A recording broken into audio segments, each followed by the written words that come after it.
Media outlets like Rolling Stone, The Guardian, The Washington Post, Jezebel, and many more have heaped criticism on the new movie Sound of Freedom starring Jim Caveziel. The movie's sole purpose is to expose and raise awareness on the massive issue of child trafficking that is running rampant and escalating every year. So why would anyone try to suppress this message? Who benefits from criticizing this film? And what does it say about those who stand against it? Jim Caveziel, who's most famous for his portrayal of Jesus in The Passion of the Christ, he got together and they're telling the true story. And that's really key to understand what we're dealing with here. The true story of an agent who spent like 12 years of his career trying to rescue kids from sex trafficking, child trafficking. This is a massive problem and it's involving millions of children. And here's just a sample of what some of these media outlets are saying. The Guardian said, Sound of Freedom, the QAnon adjacent thriller seducing America, a paranoid new movie turning into a surprise box office hit. Rolling Stone said, a superhero movie for dads with brain worms. They went on to say, a movie for conspiracy-addled boomers. There were many other things like this. Many of the major news networks had pundits on talking about this. They always throw around the word QAnon or the term QAnon. I'll be completely honest. I don't know everything about QAnon. I know there's like some mystery anonymous person that goes by Q, and they were letting people know all the hidden secrets of the CIA and that it's some kind of conspiracy theory. And there's a lot of conspiracy theories. And the frustrating part about conspiracy theories is over the last couple of years, the difference between a conspiracy theory and a fact has been something like 6 weeks to 6 months. You know, so many people who had these crazy conspiracy theories, like there was this rich guy who hung out with people all over the world and like the top bankers in the world and the top politicians in the world and the top celebrities in the world and top actors. And he had a private island like a James Bond villain, this crazy conspiracy theory. And he would bring them out there and then blackmail them by having them sleep with underage women. It's like, oh man, who would ever believe that? And then, you know, all of that was true. So all these conspiracy theories keep coming true, which just gives credence to people who believe dangerous conspiracy theories. QAnon, as soon as you throw that around and you're seeing that in all these headlines, that's just another way to say these people are idiots. It's just another term to shut down debate like racist or Nazi or QAnon, right? Like I say that and now you're just labeled and branded and we don't have to take you seriously. They're throwing this around. One of the issues with labeling this QAnon is this movie was actually made in like 2017, 6 years ago, before QAnon was this big cultural phenomena. The other issue is this is based on a true story. I want us to watch a little bit of the trailer because this movie has blown people away at the box office. People are actually going out en masse to see this. And if you haven't seen it, I want you to see the trailer. Maybe you'll get intrigued and go check it out yourself.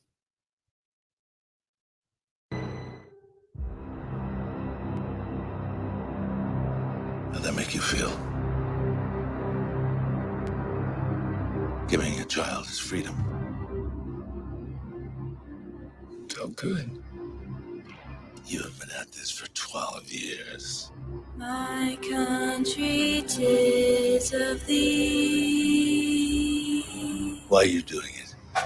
Sweet land of liberty. Because God's children are not for sale.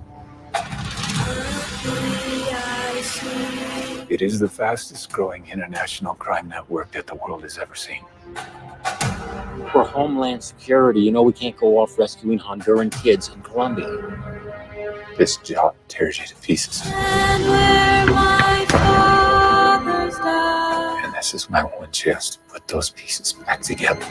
Land of the Pilgrim's And yet somehow you have failed to bring me one real-world lead.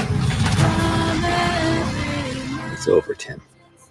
Close up and come back home.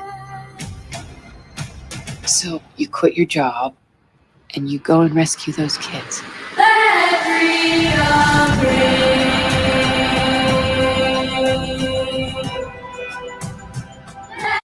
This is a powerful trailer, a powerful movie. People are just weeping because because of what it's showing and what it's revealing. We have a friend whose daughter was trafficked. Thank God they rescued her before she left the country. I have friends who work in law enforcement, one specifically who worked internationally trying to break up these child trafficking rings.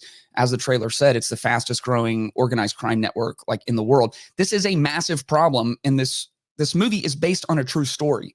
The guy that the movie is about, like, he made sure this was a factual telling. And I mean, it just really says something. You know, a lot of times you can tell what people stand for by seeing what they stand against. And I just can't understand. A lot of people have been pointing out that some of these same media outlets like Rolling Stone, who put out this scathing article about this, that they also were the ones who were quick to defend and write all of these glowing articles about the Netflix show Cuties that came out a few years ago. And if you remember, that was a very controversial show because it showed very, very young girls dancing super provocatively. I mean, that is like the understatement of the year. Really, really perverse. And they came out to defend it. Like, these girls who are 11 years old should be just overtly sexual on camera for the pleasure of dirty people, you know? And then a movie comes out that is trying to shed light and awareness about the problem of child trafficking. And they're like, don't watch this. This is a movie for brain dead dads. It's just mind-blowing to me. In Proverbs 24:11, it says, rescue those who are being taken away to death. Hold back those who are stumbling to the slaughter. If you are a person of faith, I think you have a vested interest in the fact that child trafficking is one of the biggest issues facing us today. And, you know, part of why they throw out QAnon is because a part of the QAnon belief is that there are these networks of child traffickers and pedophiles who have infiltrated the top levels of all society, the top institutions, the top of government, and that it is this organized thing that is happening by this cabal of elites, right? And so if you want to disprove this crazy conspiracy theory that all of the major institutions are a part of this child trafficking, probably the way to not do that is for a lot of the major institutions in our society to come out against the biggest movie ever about child trafficking. It is just wild to me. In John 3:20, it says, for everyone who does wicked things hates the light and does not come to the light, lest his works should be exposed. This movie, you know, the metaphor you would say, the allegory is, it's shining a light on this problem. And people who do wicked things, they hate the light and they do not come to the light. They shy away from the light. And you see this in totalitarian states. One of the first things that they start to do is to control the information and what gets out and what doesn't get out. Because if they can control the information, they can control the population. And a movie like this, it's not hurting anyone. And even if it's hyperbolic, let's say that 50% of it is hyperbolic. Let's say 88% of it is just a huge exaggeration on what's actually going on. Who's that hurting? Like, this is an issue that needs to be brought to the forefront. This is an issue that people need to know about.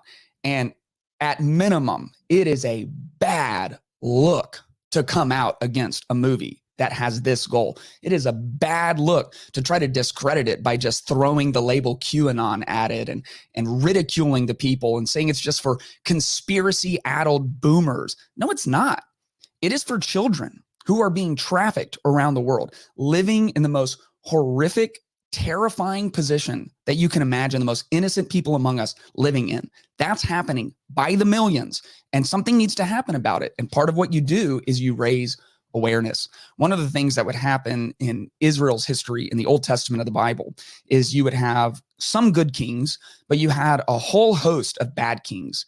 And the bad kings, one of the things they would do is they would seek to silence the prophets, because the prophets shone a light on what was going on. They spoke for God. And the prophets were often pretty wild characters. It was mostly men, but men and women who were just wild. They were eccentric. You read about the prophets. It's really compelling literature in the Old Testament.